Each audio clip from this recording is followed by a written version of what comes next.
साहब को शायद ये पता नहीं है कि देयर आर रेड लाइंस आप जो क्रॉस नहीं करते, बिल्कुल है ना, डिप्लोमेसी में, फॉरेन बिल्कुल अफेयर एंड ही ऑपोजिशन में कह सकते हैं। आज की तारीख में अगर इमरान खान बोले, इमरान खान का देखिए, इमरान खान की जो घड़ी है ना, पता नहीं भगवान ने कैसी बनाई है उसकी घड़ी आदमी की। ऑपोजिशन में बैठ के वो मोदी जी की तारीफ कर रहा है, बिल्कुल कर रहे हैं, उनकी वीडियो फॉरेन आ पॉलिसी रहे के, हैं। मोदी जी की फॉरेन पॉलिसी की, डॉक्टर जयशंकर की फॉरेन पॉलिसी की। जब वो बात करते हैं, डॉक्टर जयशंकर की तारीफ करते हैं, उनका वीडियो चलाते हैं अपने जलसे पे, तो जी फॉरेन पॉलिसी किसकी है? वो तो मोदी जी की है ना। बिल्कुल सही। वो तो मोदी जी की फॉरेन पॉलिसी है। तो बेशक। वो मोदी जी की तारीफ रोज करते नहीं थक रहे, और जब वो कुर्सी पे बैठे थे तब वो क्रिटिसाइज करते थे, और वो भी जायज है, वो भी जायज है, आप क्रिटिसाइज जी जरूर करें। चाइना भी करता है इंडिया की पॉलिसीज, इंडिया चाइना की बिल्कुल पॉलिसीज क्रिटिसाइज करता है। पर कभी आपने ये नहीं देखा होगा कि शी जिनपिंग ने मोदी जी के ऊपर पर्सनल एक अटैक करा हो, या मोदी जी ने शी जिनपिंग के ऊपर पर्सनल अटैक करा हो। क्योंकि बिल्कुल जब आप एक ओहदे पे पहुंच जाते हैं ना, तो आपको जेब नहीं देता वैसी बातें करना, जबरदस्त, बिल्कुल है ना। सही, आप बिल्कुल ठीक आप है। एक आप एक लेवल पे पहुंच गए, फिर आपको वो आपकी आपकी जबान बड़ी वो नपी तुली होनी चाहिए। और बेशक। वो खान साहब ने गलत कर दिया। अच्छा, मित्र साहब आपने बिल्कुल ये बात दुरुस्त है, और मेरे ख्याल आप बहुत सारे लोग यहाँ पे भी ये बात समझे हैं कि यार आप जो भी करें ठीक है, आप क्रिटिसाइज करें किसी की पॉलिसी को, और आपका अगर कश्मीर के ऊपर डिस्प्यूट है तो उसको भी आप कैरी करें, अगर आप करना चाहते हैं करें। लेकिन किसी की जात पे जाके और किसी को मतलब इस तरह बुरा भला कह के अ, आप गालियां देना ये कहीं नहीं कर सकते। बेशक आपका शी जिनपिंग से आपकी नहीं लगती, या फिर मोदी जी से आपकी नहीं लगती, या डोनाल्ड ट्रंप से नहीं लगती, या किसी और से, जो बाइडन से नहीं लगती, लेकिन आप पर्सनल अटैक उन पे नहीं कर सकते। उनकी पॉलिसीज को आप क्रिटिसाइज करें, और ये आपका हक है, जिस तरह आपने बोला। सर, कश्मीर के हवाले से एससीओ में कोई बात नहीं हुई, मतलब हैरान कौन है, क्योंकि जी। इंडिया के होते हुए, इंडिया के प्राइम मिनिस्टर और फेवरेट प्राइम मिनिस्टर जो वहां पे मोस्ट पॉपुलर आदमी है इस वक्त हिंदुस्तान में, उनके सामने कोई बात नहीं की है। मुझे लगता है कि कहीं ना कहीं चाइना से सिग्नल मिला है फखर साहब। ओके। चाइना से सिग्नल मिला है, और जो देखिए 2 साल के बाद, 2 ढाई साल के बाद शी जिनपिंग चाइना से बाहर आए हैं। कोविड के बाद बिल्कुल। हाँ। क्यों आए हैं? पहली बात, अंदर क्यों थे? कोविड के चलते थे। अब वो बाहर क्यों आए हैं? बाहर इसलिए आए हैं क्योंकि एससीओ जो है वो बेसिकली चाइनीज प्लेटफॉर्म है। एग्जैक्टली सर, बिल्कुल। It is a Chinese platform है। एग्जैक्टली। चाइना के प्रेसिडेंट को तो आना ही है, खुद का आपका प्लेटफॉर्म है भाई। बिल्कुल। और एक और सच है इसमें, कि होस्ट कंट्री उज्बेकिस्तान थी on the face of it, जो आप और हम यस। समझते हैं। जी। लेकिन एक्चुअली होस्ट जो था वो चाइना था, क्योंकि राइट। उज्बेकिस्तान नहीं कर पाता इतने बड़ा लेवल का, उनके पास वो बिल्कुल। रिसोर्सेज नहीं था। चाइना ने करवाया सब कुछ। राइट।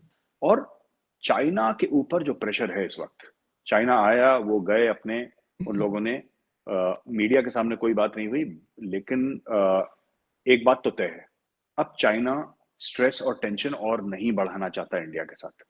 ये जो डिसएंगेजमेंट हुई है PP-15 पे, जी या बिल्कुल गोगरा अभी। हॉट स्प्रिंग के एरिया, ये और जी। जगह भी आप देखेंगे 2-3 महीने के बाद, आप देखेंगे कि और जगह भी डिसएंगेजमेंट की बात हो रही है। अच्छा। China cannot afford multiple points of altercation, least of all with India. क्योंकि उसको एक बात पता है कि देखिए, एक तो ऐसा मुल्क होता है ना जिसको आपने आंखें दिखाई और वो जमीन पे गिर गया। हम्म।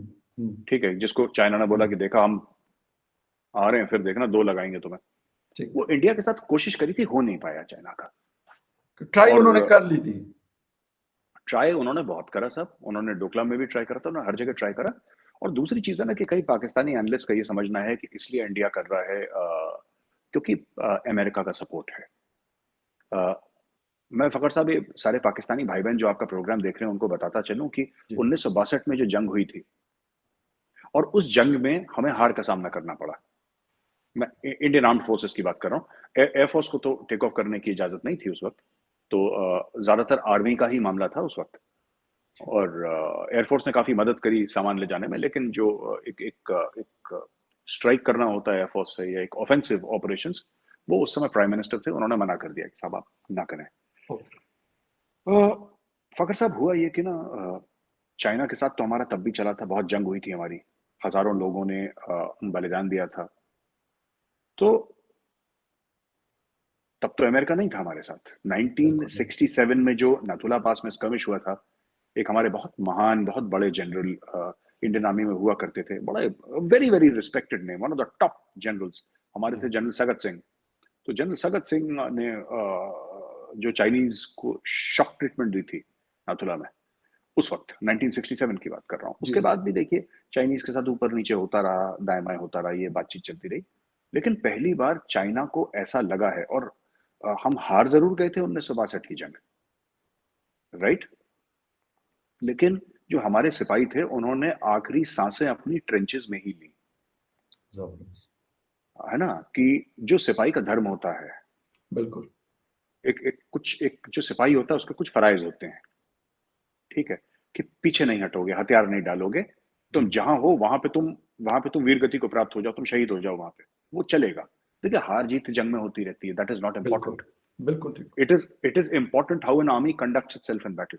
और मैं आपको बताता चलूं कि इस बार जो हुआ है, चाइना, ठीक है, चाइना पुश कर रहा था, लेकिन फिर वो ताइवान स्ट्रेट का मामला हो गया, हाँ। फिर चाइना की इकोनॉमी का मामला हो गया, चार पांच चीजें हो गई। चाइना चाइना उस मूड में नहीं था फखर साहब कि वो ज्यादा पुश करे।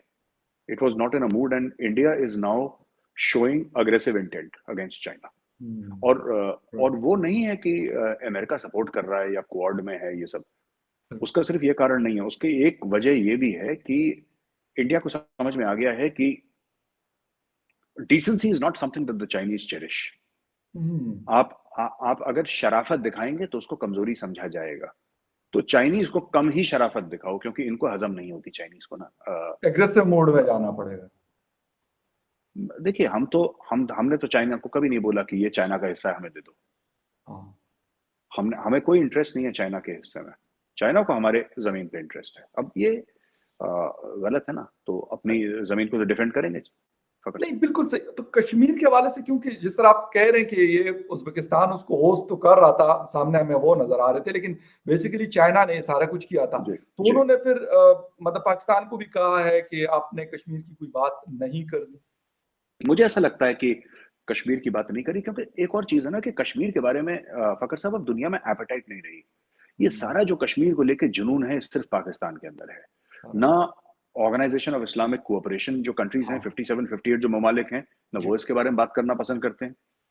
और जो भी उसके ऊपर बात करना पसंद करता है, once in a wild turkey एक बयान दाग देता है हवा में, हाँ या मलेशिया, कभी कभी मलेशिया को भूत सवार होता है। तो ये जी जी। लोग क्यों करते हैं? ये लोग कश्मीर के हितैषी नहीं है, ये कश्मीर के लिए इनके दिल में कोई इमोशन नहीं है। ये इसलिए करते हैं क्योंकि अगर कोई, जैसे इंडिया के साथ कोई इनकी अग्रीमेंट है, या इंडिया के साथ कोई बातचीत चल रही है, ये प्रेशर डालने के लिए आपने कश्मीर का, यू अंडरस्टैंड, ये कश्मीर बिल्कुल का ठीक। इस्तेमाल कर रहा है, ये कश्मीर का इस्तेमाल करते हैं टर्की ना, राइट। कि हमने कश्मीर के बारे में बोल दिया तो अच्छा बिल्कुल सही। इंडिया थोड़ा सा अनसेटल हो जाएगा। और वो दिन वो बस यही चलता रहता है ये।